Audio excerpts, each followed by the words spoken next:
Hay una cosa acá que es importante con el tema. ¿Por qué se hace del tema de la plurinacionalidad? Es un tema teórico, jurídico, como. A ver, ¿cómo lo explico? ¿Cómo lo explico? En Chile, la constitución establece que la soberanía, es decir, el poder soberano, el poder de Chile, el poder de Chile, así como quien diga, el poder de Venezuela, el poder de Estados Unidos, el poder, la soberanía reside esencialmente en la nación y se ejerce a través del pueblo, a través de elecciones periódicas. Más o menos así es lo que dice lo que dice el artículo. ¿El problema cuál es? El problema es que ¿qué es la nación? ¿Qué es la nación como concepto? Como partamos desde lo más básico. Teoría política uno. La primera clase que tenéis en una clase de ciencia política, en una clase de derecho, en una clase de historia, incluso en una clase de humanidades básica, siempre te plantean esta weá y te dicen ya, pero ¿qué es una nación, pues, weón? ¿Qué hablamos de Estado plurinacional? Antes de hablar de Estado plurinacional, hablemos de qué es una nación. ¿Y qué es una nación? La nación, en su punto de vista más básico, es un pueblo que ha adquirido conciencia de sí mismo. Son los que vinieron, son los que van, son los que están y son los que van a ser. En el fondo, el pueblo chileno es solamente la cantidad de gente que existe en Chile en un momento determinado. Pero la nación chilena son nuestros antepasados chilenos, los chilenos del presente y los chilenos y las chilenas que vendrán. En el fondo, los de antes, los de ahora y los de después. Esa es la nación. Entonces, eso es solamente y privativamente chileno. Porque hay una historia, en general, que viven otras naciones o otras culturas que no son la chilena. Y en este caso hablo de la nación mapuche. ¿Qué tiene la nación mapuche para ser, qué tiene el pueblo mapuche para ser considerado nación? Una historia común. Una historia común de pasado, de presente y de futuro. Que choca muchas veces con la nación chilena.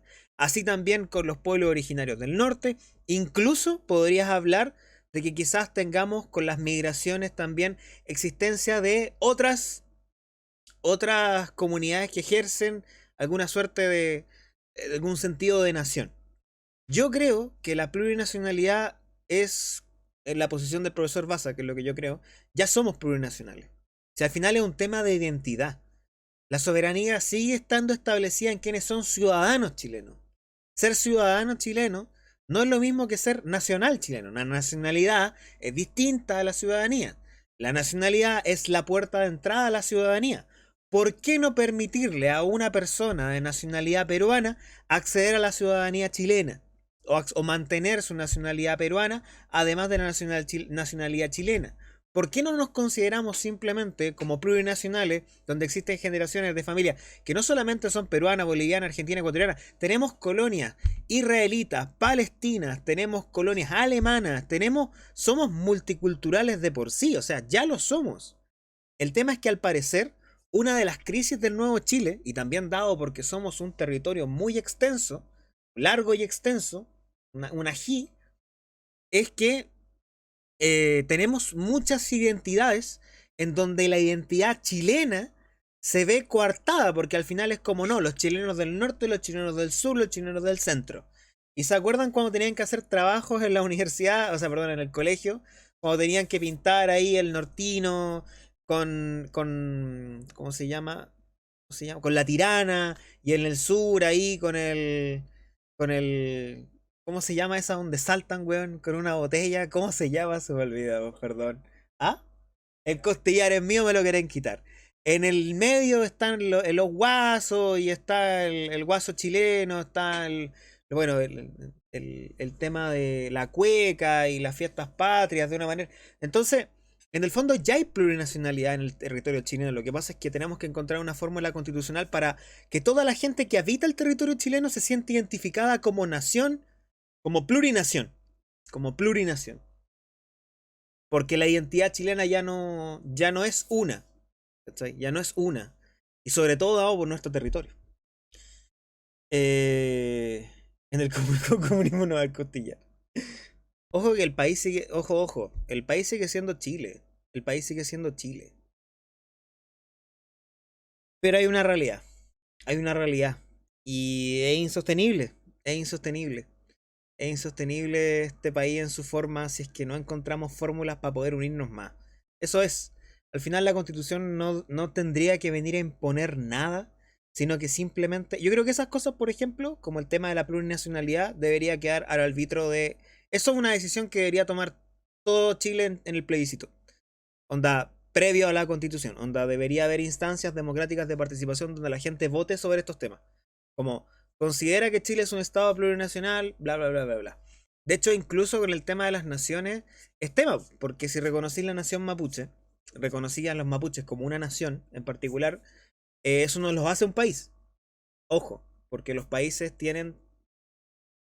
son tres elementos. Un cuarto podría llamarse, pero principalmente los países se componen de tres elementos: población, territorio y soberanía. Población, ya se entiende, por ejemplo, en el caso de los mapuches sería el pueblo mapuche en sí mismo, sería la población. Territorio, no tienen, o sea, tienen un territorio, pero ese territorio está en disputa o está a través del régimen de la propiedad ancestral o a través de un régimen de tierra indígena, que es una ley especial que existe. Pero siempre dentro de el sistema jurídico chileno. Y por último, soberanía. Soberanía no tienen, ¿cachai? Entonces no podría ser considerado país. Entonces no es nocivo ni atenta contra la soberanía nacional reconocer a los mapuches como una nación dentro de la nación chilena. El tema es que al final, donde va el medio del asunto, ok, pero hay que entregar tierra. Y ahí es donde está el problema. Y ahí es donde empieza a chocar con el tema de las forestales, y ahí es donde empieza todo el tema del conflicto de la Araucanía. Y ahí empieza, bueno, ¿y cómo se consiguieron esas tierras? ¿Cómo se consiguieron esos derechos de agua? ¿Cómo se hicieron los traspasos? ¿De dónde viene todo esto? Creo que al final todo esto son temas que hay que discutir, hay que conversarlos. Pero no hay que cerrarse simplemente diciendo como no, no, no, no, no. No, hay que conversar todo. Porque por eso le he hablado de que el proceso constituyente va a tener una fuerza refundacional solo y cuando la gente esté dispuesta a tener las conversaciones en un clima de respeto y tolerancia. Eso es lo que yo más profeso. Sin respeto y sin tolerancia vamos a tener una constitución que no va a ser la que representa a la totalidad de la población chilena. Si que reconocemos al pueblo mapuche como nación, deberíamos reconocer al resto de los pueblos originarios en Calete. ¿Por qué no? ¿Por qué no podrías? De hecho, hay pueblos que están luchando por desextinguirse, que los han dado por extintos en los libros de historia, y resulta que hay comunidades aymara o que hay comunidades pehuenche, e incluso hay una Selnam todavía que queda en el sur de Chile. Entonces, hay que tener ojo con eso. Hablar y Y no tendría que son asistir a tantos alguna tampoco. clase con el profesor Baza para ver qué es lo que Los entiende. Coya, por ejemplo, y comparten parte del territorio chileno y argentino. Los Coya, por ejemplo.